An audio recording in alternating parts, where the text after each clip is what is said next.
اعوذ باللہ من الشیطان الرجیم بسم اللہ الرحمن الرحیم الحمدللہ رب العالمین الصلاة والسلام علی اشرف الانبیاء والمرسلین وآلہ طیبین الطاہرین المعصومین المنتجبین اما بعدہ فقد قال حق سبحانہ تعالی فی کتابہ المجید وفرقان الحمید وحلصدق الصادقین وقول الحق بسم اللہ الرحمن الرحیم ان اللہ و ملائکتہ یصلون علی النبی یا ایھا الذین آمنوا صلوا علیہ وسلموا تسلیما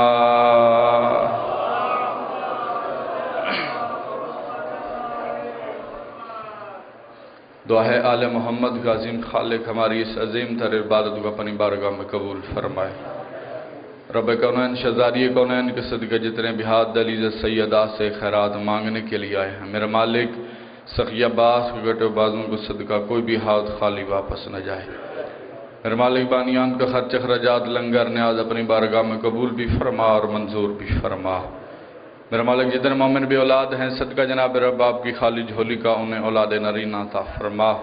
جتنے مومن بے روزگار ہیں صدقہ امام رضا بادشاہ کی نالین پاک کا انہیں وسیع رزق حلال عطا فرما۔ میرے مالک اس وقت تک کسی بھی علی ولی اللہ پڑھنے والے کی آنکھ موت کے لیے بند نہ ہو جب تک حسین کے نوری محل کی زیارت نہ کر لے۔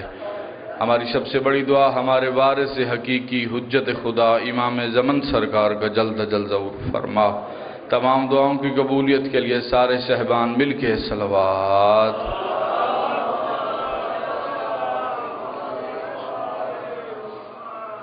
اجازت ہے جی ذکر پاک کی ابتدا کی جا سکے۔ گزارش کروں گا آپ مومنین سے کہ میں نے آپ مومنین کے لیے اتنی دعائیں کی، کسی بندے نے بابا جی آمین کہا، کسی نے نہیں کہا۔ شاید ساتھ چاک والے یہ سمجھتے ہیں کہ ذاکر واعظ ممبر پہ آتا ہے تو وہ رسماً دعا کرتا ہے۔ امام فرماتے ہیں جو دعا کہیں بھی قبول نہ ہو اگر مجلس شبیر میں مانگی جائے اللہ اسے رد نہیں کرتا۔ تو اس لیے گزارش کروں گا آمین ضرور کہا کرو۔ میں نے آپ کے سامنے جو اللہ کے قرآن سے آیت پڑھی وہ بڑی مشہور اور شورا افاق آیت ہے۔ یہ وہ آیت ہے جو شیعہ سنی کو زبانی یاد ہے۔ اس آیت کو اس چک والو آیت صلوات بھی کہتے ہیں، آیت درود بھی کہتے ہیں۔ اس آیت میں خدا کہہ رہا ہے کہ میں اور میرے ملائکہ درود پڑھتے ہیں نبی پر اور اس کی اولاد پر۔ اللہ ان ہاتھوں کو سلامت رکھے بھائی۔ درود پڑھتے ہیں نبی پہ اور اس کی اولاد پہ۔ اس آیت کا آدھا ترجمہ کیا گیا، آدھا چھپایا گیا۔ توجہ میری جانب رہے۔ اور یہ شروع سے عادت ہے کہ جس جملے میں اہل بیت کی فضیلت چھپی ہو اسے تعصب کی وجہ سے چھپا لیا جاتا ہے۔ جس جملے میں اہل بیت کی فضیلت چھپی ہو اسے تعصب کی وجہ سے چھپا لیا جاتا ہے۔ خدا کہہ رہا ہے کہ میں اور میرے ملائکہ درود بھیجتے ہیں نبی پر اور نبی کی اولاد پر۔ صلو علیہ وسلم تسلیما، اور ان کو ایسے تسلیم کرو جیسے تسلیم کرنے کا حق ہے۔ اللہ ان ہاتھوں کو سلامت رکھے بھائی۔ اور انہیں ایسے تسلیم کرو جیسے تسلیم کرنے کا حق ہے۔ انہیں اتنا تسلیم کرو جتنا خدا تسلیم کروا رہا ہے۔ انہیں ایسے تسلیم کرو جیسے تسلیم کرنے کا حق ہے۔ اللہ درود میں عزت بتا رہا ہے اور تسلیم میں امت کا امتحان لے رہا ہے۔ بلند آواز سے درود پڑھیے اللہم صلی اللہ علیہ وسلم۔ بسم اللہ۔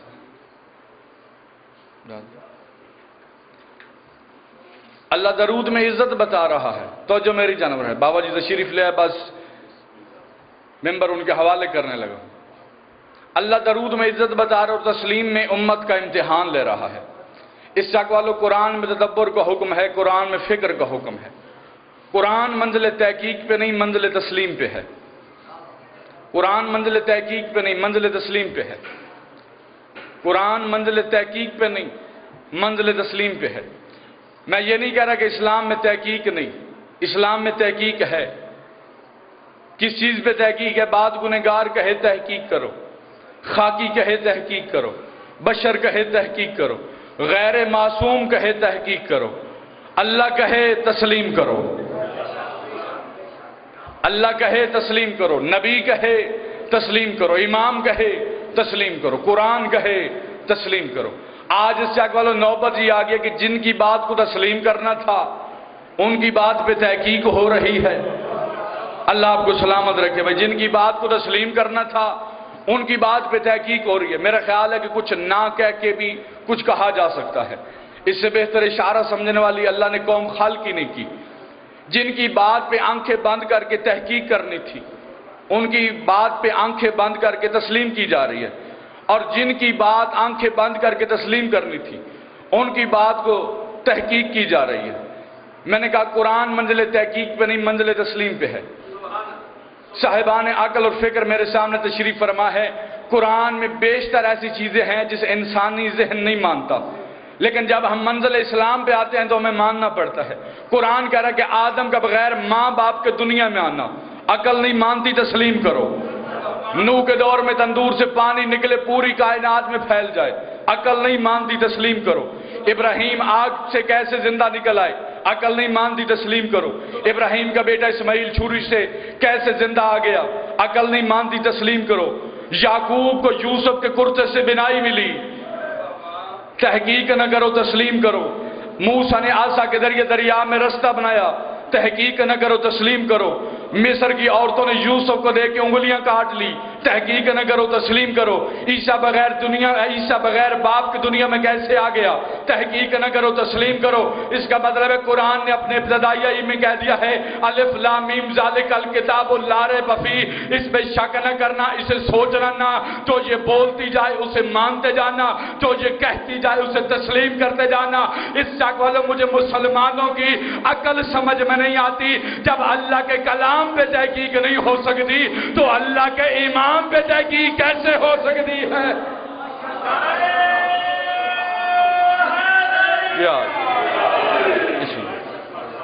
جب اللہ کے کلام پہ تحقیق نہیں ہو سکتی تو اللہ کے امام پہ تحقیق کیسے ہو سکتی؟ اچھا، اگر بات یہاں کہوں، بات علماء کرام کی جائے کہ ان سے جا کے پوچھا جو، بے شک پوچھ لینا کہ صاحب آدم کا بغیر ماں باپ کے دنیا میں آنا، نوح کے دور میں تندور سے پانی نکلے پوری کائنات میں پھیل جائے، ایک عصا کے ذریعے دریا میں رستہ بنانا، تو بہت بہتر اور معقول باوجی جواب یہی آئے گا کہ یہ سب ہیں اللہ کی قدرت کی نشانیاں، یہ سب ہیں اللہ کی قدرت کی نشانیاں، یہ سب ہیں اللہ کی قدرت کی نشانیاں۔ اب اسی بندے سے پوچھو کہ علی 40 جگہ روز افطار کرتے تھے، صاحب عقل نہیں مانتی۔ علی ٹھوکر مار کے مردہ زندہ کرتے تھے، صاحب عقل نہیں مانتی۔ علی مغرب سے سورج پلٹا لیتے تھے، صاحب عقل نہیں مانتی۔ حسین نے راہب کو بیٹے دیے، صاحب عقل نہیں مانتی۔ اس کا مطلب ہے کہ وہ ہیں اللہ کی قدرت کی نشانیاں، یہ ہے علی کی ولایت کی نشانیاں۔ یار جو قدرت پہ شک کرے وہ بھی اسلام سے خارج، جو علی کی ولایت پہ شک کرے وہ بھی خارج۔ اچھا، اس قرآن صرف اور صرف اشارہ کرتا ہے، قرآن صرف اشارہ کرتا ہے، آل محمد اس کی دلیل بنتے ہیں۔ قرآن نے کہا کہ ہم نے آدم کو بنایا 2 ہاتھوں سے، اب عقل سوچ رہی تھی کہ وہ ہاتھ کیسے تھے۔ ہائے ہائے، اللہ آپ کو سلامت رکھے، وہ ہاتھ کیسے تھے؟ حالانکہ خدا کہہ سکتا تھا کہ میں نے آدم کو بنایا اپنے حکم سے، میں نے بنایا اپنے امر سے، میں نے بنایا اپنی قدرت سے۔ خدا نے ہاتھوں کو کہہ کے دنیا کو بتا دیا خلیفہ ہوتا ہی وہی ہے جو ہاتھوں سے بنایا جائے، خلیفہ ہوتا ہی وہی ہے جو ہاتھوں سے بنایا جائے، خلیفہ ہوتا ہی وہی ہے جو ہاتھوں سے بنایا جائے۔ اب 7 چک کا مجمع مجھے بول کے بتائے، سقیفے میں خلیفہ زبان سے بنا ہے، غدیر میں خلیفہ ہاتھ سے بنا ہے۔ سقیفے میں خلیفہ زبان سے بنا، غدیر میں خلیفہ ہاتھ سے بنا۔ قرآن نے صرف دعویٰ کیا، آل محمد اس کی دلیل بن گئے۔ قرآن نے دعویٰ کیا کہ داؤد لوہے کو موم کرتا تھا، علی نے خیبر کے دروازے میں انگلیاں گاڑی۔ ہائے ہائے، علی نے خیبر کے دروازے میں انگلیاں گاڑی۔ قرآن نے دعویٰ کیا، علی دلیل بن گئے۔ جو یہ کہہ دیتے ہیں وہ ہو جاتا ہے، انہیں صرف تسلیم کرنا ہے، انہیں سوچنا نہیں ہے کیوں کیا کیسے ہے ہی نہیں۔ آخری گزارش، زندگی میں 4 چیزیں کبھی نہ چھوڑنا، ولایت علی نہ چھوڑنا، عزاداری حسین نہ چھوڑنا، ماتم نہ چھوڑنا، سید کی توہین نہ کرنا۔ آج ہے یکم محرم، رونا بزدلی کی علامت نہیں۔ رونا، آپ اس بازار سے کوئی بندہ ہنستا ہوا گزرے نا تو کوئی بھی بندہ اس سے یہ نہیں پوچھتا کہ تو کیوں ہنس کے گزر رہا ہے۔ اگر اسی بازار سے کوئی بندہ روتا ہوا گزرے تو ہر کوئی اس کا ہاتھ پکڑ کے کہے تو بتا تجھے کیا ہوا ہے۔ رونا حسین کے ذکر کی ترویج ہے۔ یہی وجہ ہے کہ مولا سجاد شام کے بازار میں خون روتے تھے۔ اللہ تیری ہائے قبول کرے، محمد کی بیٹی تیرا پرسہ قبول کرے۔ یکم محرم ہے، حسین کے گھر کے دروازے کھل گئے ہیں، حسین کی ماں تیرے انتظار میں ہے، اور یہ تیرا آنسو ضائع نہیں جاتا، حسین کی ماں کے رومال پہ آتا ہے اور بی بی لے کے جاتی ہے اپنے بیٹے کے پاس اور حسین کے زخموں کا علاج کرتی ہے۔ ساتھ چاک والوں سارے زخم ٹھیک ہو جاتے ہیں، دو زخم ٹھیک نہیں ہوتے۔ پوچھو وہ کون سے؟ ایک اکبر کی برچھی کا، ایک زینب کی چادر کا۔ اللہ تیری ہائے قبول کرے، محمد کی بیٹی تیرا پرسہ قبول کرے۔ یہی وجہ تھی مولا سجاد شام کے بازار میں خون روتے، لوگ اکٹھے ہو جاتے، قیدی کیوں روتا ہے؟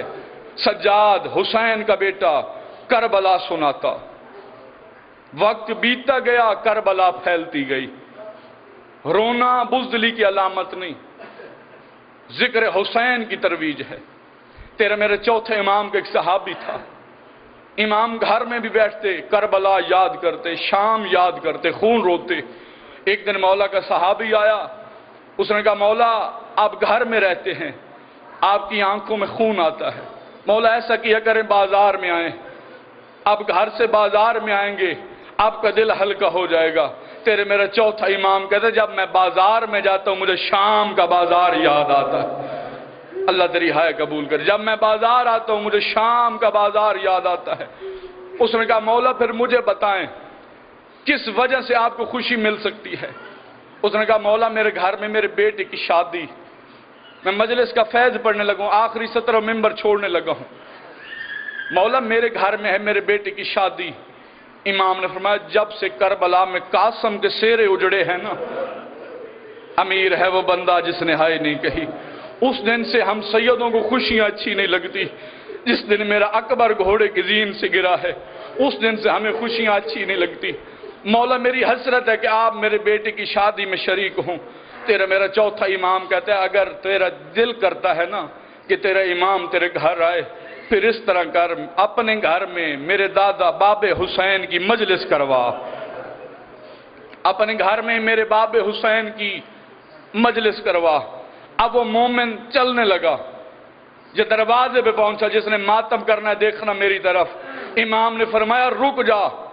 وہ واپس آیا، اس نے امام نے فرمایا ابھی تو جلنے لگا تھا، میری ماں کہہ رہی ہے اپنے گھر میں کائنات کا بندوبست کرنا، علی کی بیٹیاں بھی آئیں گی، جو کبھی کسی کے گھر نہیں گئی وہ تیرے گھر ضرور آئیں گی، وہ وہاں ضرور جاتی ہیں جہاں حسین کی مجلس ہو۔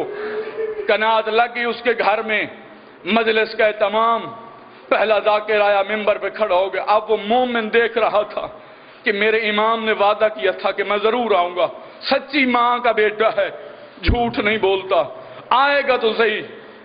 اب وہ دروازے کی طرف جاتا، کبھی مجلس میں آتا، اس نے ممبر کے ساتھ ایک مسند لگائی ہوئی تھی کہ یہاں میرے امام آئیں گے، میں اپنے امام کو یہاں بٹھاؤں گا۔ اب وہ دروازے کے قریب گیا، اس نے دیکھا کہ ایک مرد ہے، اس کے اوپر کپڑا ہے۔ اس نے کہا مسافر مجلس سننی ہے تو اندر چلے جا، یہ جوتوں والی جگہ پہ کیوں بیٹھا ہے؟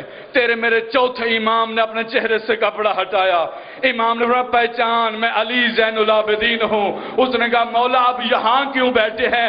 آپ اندر مجلس میں چلے جائیں۔ اور کس وقت سے آئے ہیں؟